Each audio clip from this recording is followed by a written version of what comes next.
dan memang saya tidak punya tanggungan hidup ya Mbak. Jadi saya jujur ya Mas Asia ini ya, dengan profit return yang terbesar ya Mas, yaitu sebesar 800%. Iya.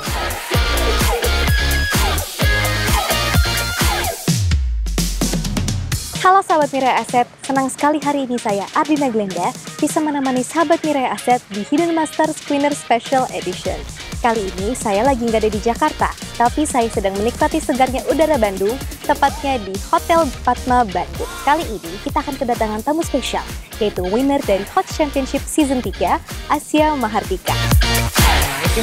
Dan beberapa waran juga ikut naik.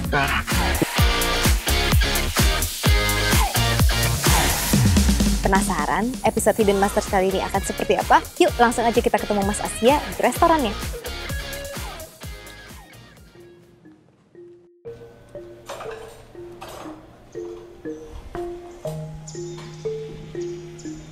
Nah, sahabat Mirai Aset, sekarang saya sudah bersama dengan guest star kita pada hari ini, yaitu Mas Asia Mahardika. Halo Mas Asia. Halo Mbak Glenn. Nah, kalau saya dengar dari awal nih, namanya Mas Asia Mahardika itu unik sekali, karena namanya Asia. Mungkin bisa diceritain nama Asia ini berasal dari mana, Mas? Oke Mbak Glenn, jadi Asia ini arti aslinya adalah asih, yaitu pengasih. Nah, orang tua karena Asia adalah nama perempuan, jadi diplesetkan sedikit menjadi Asia gitu Mbak. Oke, jadi itu sejarah nama Asia Mahardika itu sendiri ya. Nah, Mas Asia Mahardika ini, sahabat Mirai Aset, adalah salah satu pemenang dari Hot Championship Season 3 dengan profit return yang terbesar ya Mas, yaitu sebesar 800%. Iya. Angka yang begitu luar biasa sahabat Mirai Aset. Nah, perlu diketahui juga kalau Mas Asia ini pekerjaan aslinya adalah bukan seorang full trader ya Mas ya, melainkan seorang karyawan. Ya. Nah, gimana sih cara bagi waktunya sampai bisa dapat profit sebegitu besar dengan pekerjaan utamanya menjadi karyawan juga? Oh ya, untuk kemarin ya, bagaimana memenangkan lomba. Jadi sebagai karyawan ini memang terdapat faktor kemarin untuk saya mendapatkan juara. Jadi faktor pertama adalah faktor internal. Jadi salah satu faktor internalnya adalah dari segi kerjaan. Saya mungkin dari waktu lalu adalah tidak terlalu sibuk. Dan memang saya khususkan fokus untuk lomba dalam trading ini.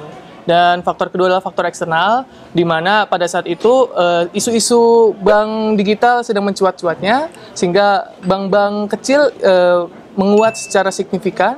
Dan kebetulan beberapa waran juga, salah satunya INPC waran, mungkin kalau saya boleh sebut, dari harga Rp5 bisa sampai Rp100, itu sangat luar biasa, dan saya mengikuti momen pada saat itu. Nah, kebetulan kemarin memang diperbolehkan untuk membeli waran, season ketiga kemarin, namun keempat ini sekarang sudah tidak boleh, paling gitu.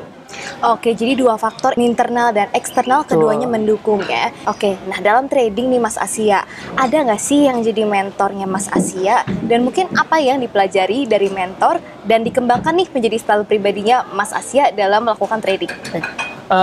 Boleh saya cerita sedikit ya, sejarah saya mengenal pasar modal. Jadi pertama-tama tahun 2014 saya ingat sekali pada saat itu mungkin kakak saya memberikan saran kepada saya bahwasanya untuk mencari kegiatan yang positif lain selain kuliah, sembari kuliah.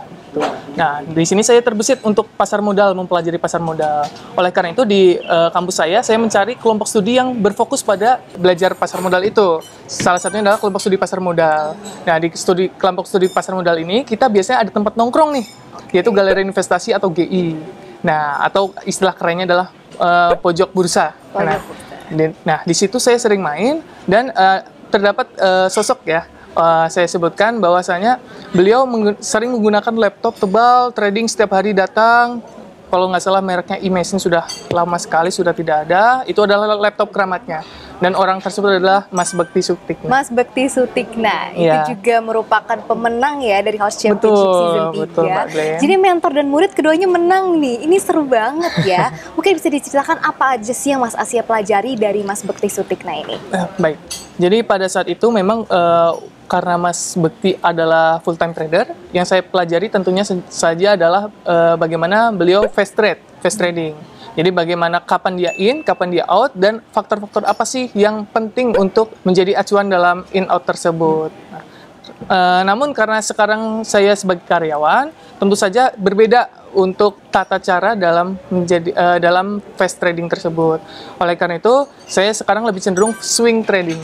Swing trading. Nah, karena memang kesibukan pekerjaan, saya tentu saja tidak harus setiap hari jual beli saham. Nah, namun kebetulan saja waktu lomba kemarin saya memang fokuskan. Namun sebenarnya sehari-hari saya biasanya swing trader. Misalkan ada momen dan waktu tertentu saja saya fast trading bisa saja detikan, jam atau hari.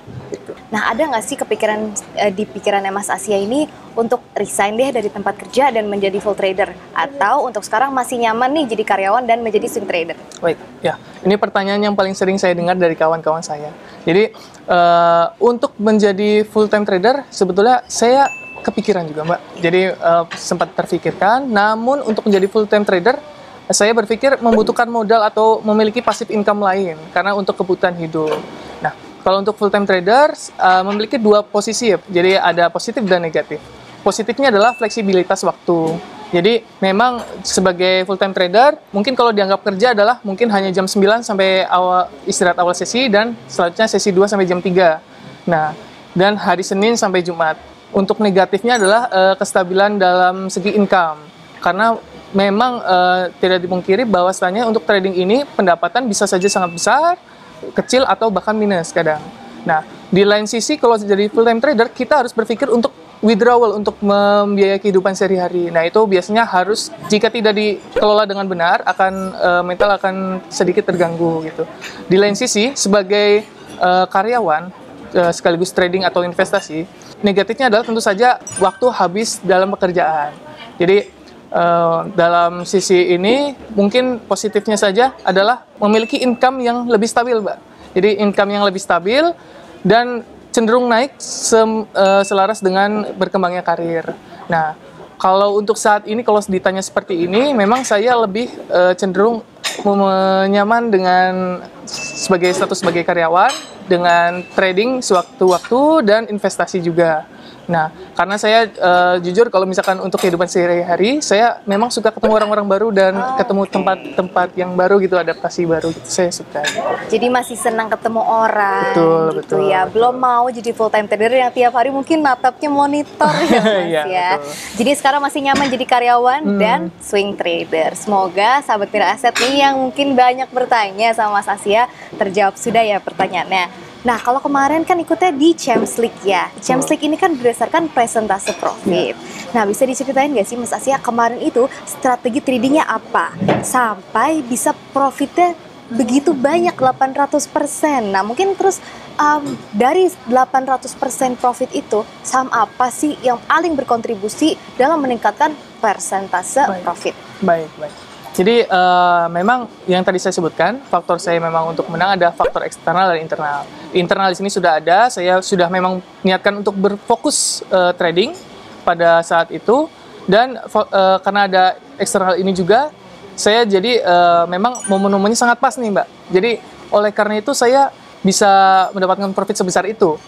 Nah, untuk money management sendiri, saya memang memiliki prinsip ya. Jadi aset lebih penting daripada lainnya gitu. Jadi daripada misalkan saya rugi tapi saya hold terus, lebih baik saya cut sekarang dan mencari potensi di lain waktu. Karena potensi itu bisa dicari sewaktu-waktu kapan saja.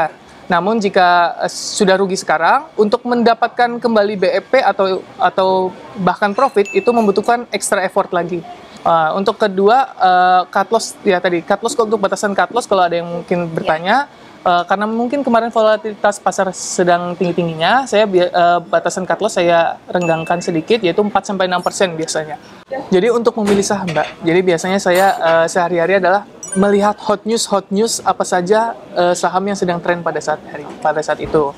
Nah, kebetulan pada saat itu kan mungkin memang bank-bank digital, bank-bank yang mungkin kecil yang berfokus untuk mendigitalisasi. Oleh itu saya melist beberapa saham itu dan saya melihat yang belum naik terlalu banyak. Saya biasanya cari peluang di situ.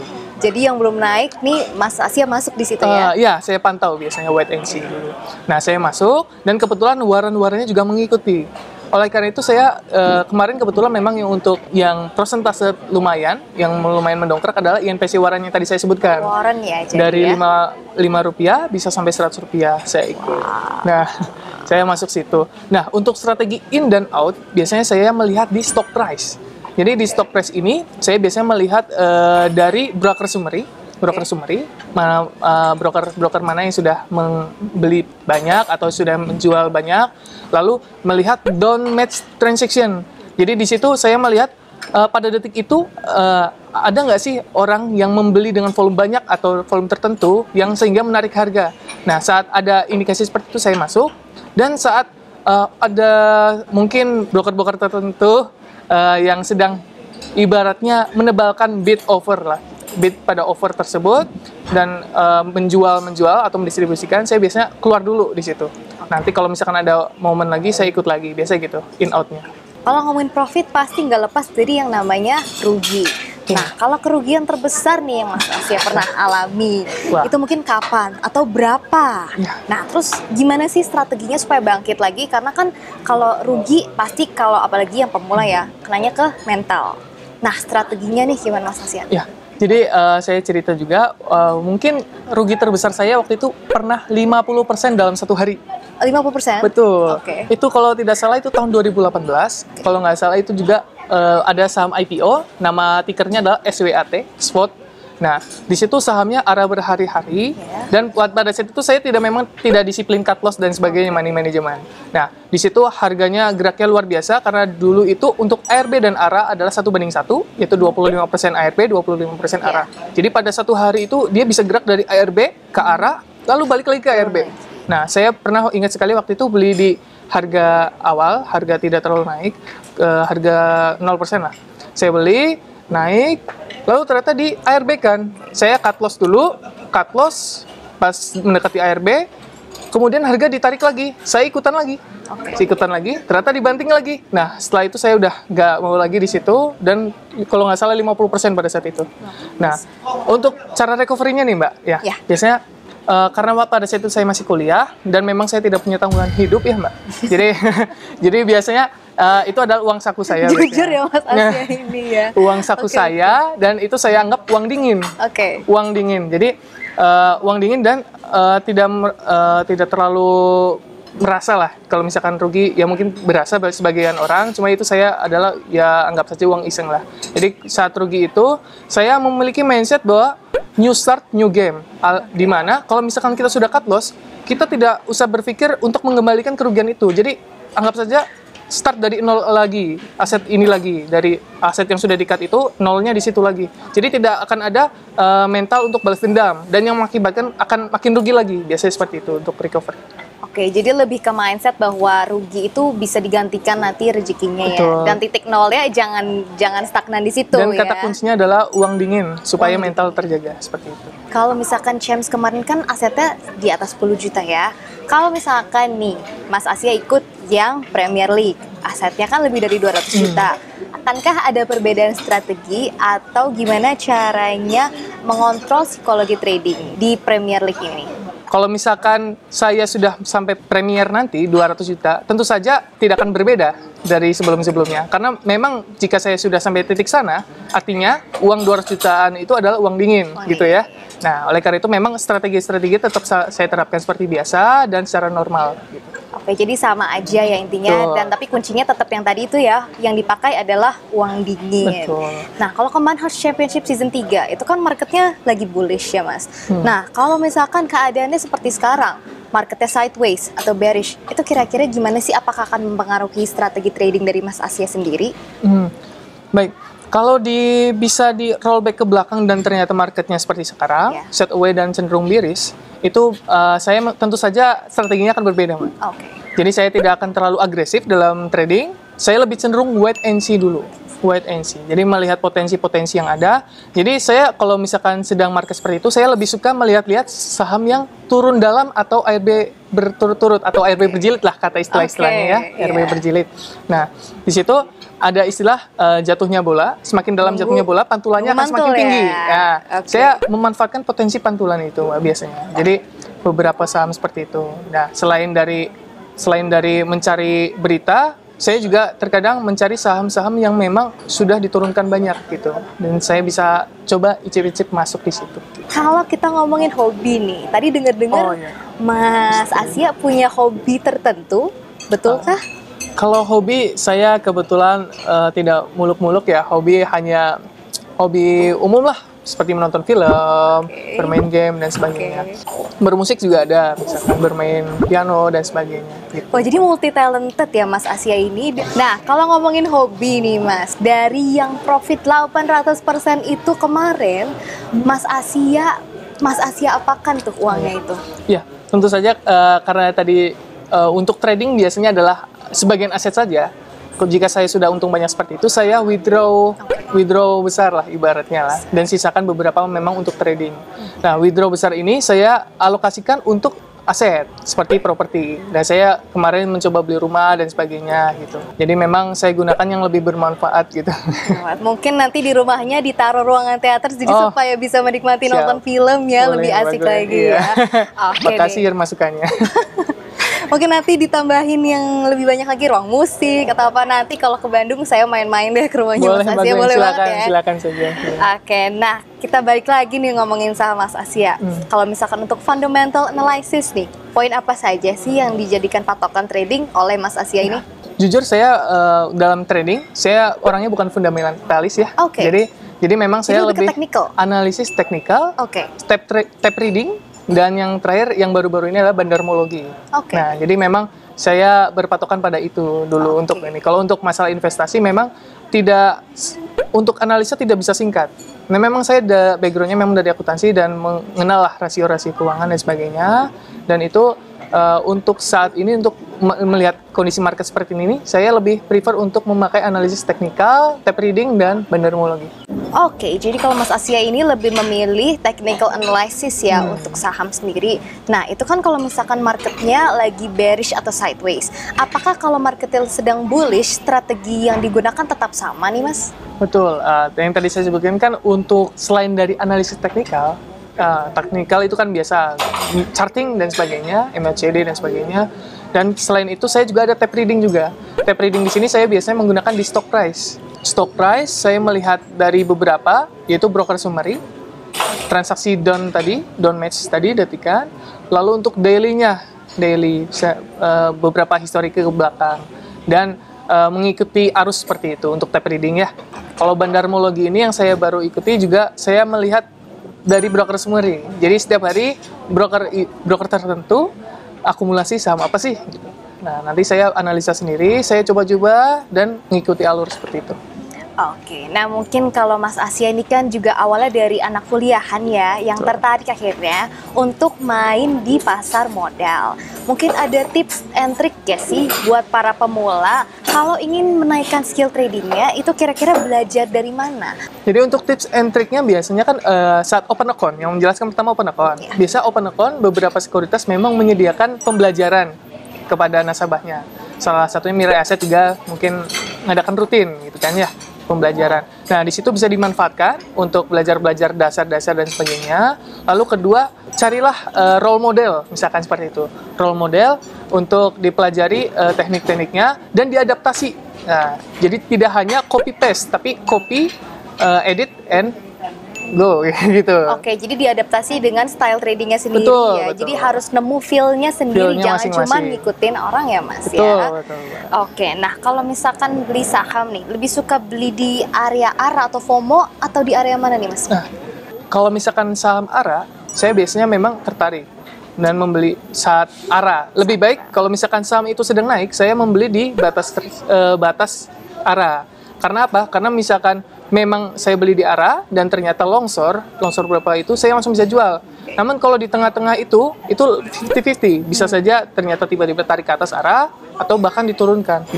Nah, kalau cenderungan saya sebetulnya lebih memilih yang saham-saham tadi, saham-saham yang sudah turun dalam, yang ARB berjilid. Nah, saya di situ biasanya mencari memang momentum pantulan seperti itu.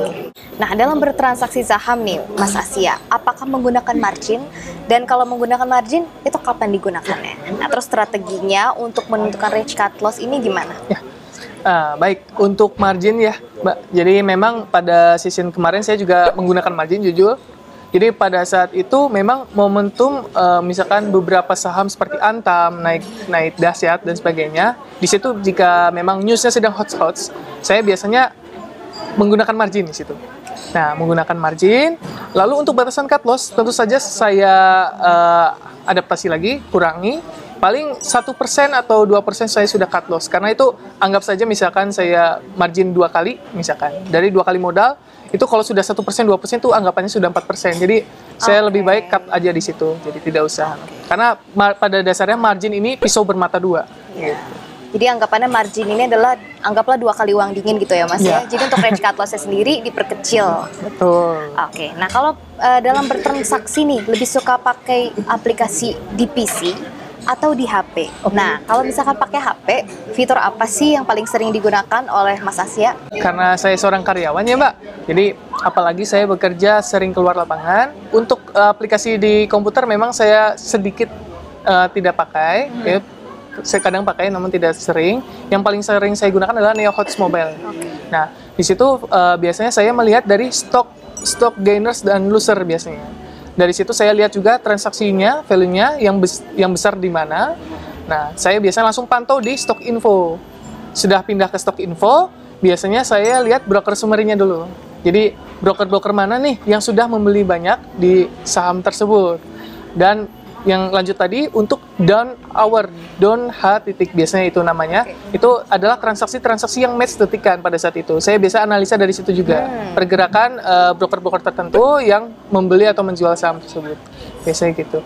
Yang sering saya pakai biasanya. Nah, mungkin ini nih pertanyaannya. Ya. Lebih senang main gorengan atau blue chip nih Mas nih? Oh iya. Nah, terus kalau main saham office berapa dan kenapa? Biasanya kalau untuk swing trade, biasanya saya ngincer yang saham lapis 2 biasanya. Saham lapis 2 atau bahkan blue chip.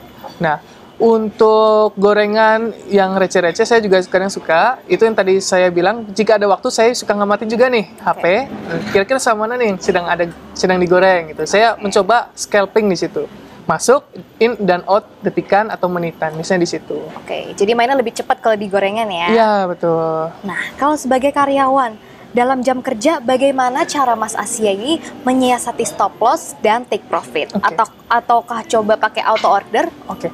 Kebetulan saya memang orangnya tipikalnya adalah percaya jempol sendiri. Nah, jadi memang untuk jual dan beli saya masih pakai manual. Jadi nggak pakai auto order ya? Ya. Namun di sini sistem saya adalah jika saya ada pekerjaan yang mengharuskan fokus, saya biasanya tidak paksakan untuk trading atau tinggalkan saja. Meskipun di situ memang sedang ada momen. Nah, saya biarkan dan daripada menambah pikiran atau mengganggu mental dan berakibat mengganggu pekerjaan juga, lebih baik saya tinggalkan dulu. Nah, kalau misalkan waktunya sudah ada waktu luang, biasanya saya baru di situ saya ikutan gitu. Satu pertanyaan terakhir untuk Mas Asya ya. Definisi kaya menurut Mas Asya itu apa? Jadi definisi kaya ya Mbak, menurut saya bukan masalah nominal, melainkan dari segi kebutuhan.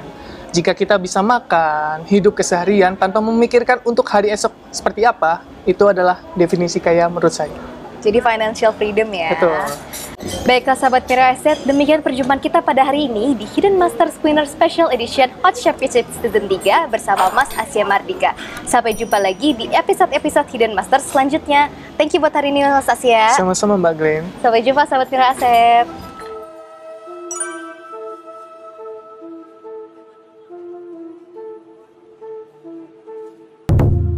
Hai sahabat Mirae Asset, jangan lupa untuk tulis di kolom komentar di bawah ini siapa master yang akan kita undang berikutnya di Hidden Masters. Jangan lupa untuk like, share, dan subscribe untuk terus menyaksikan kisah-kisah inspiratif dari para masters hanya di Hidden Masters. Sampai jumpa di episode berikutnya.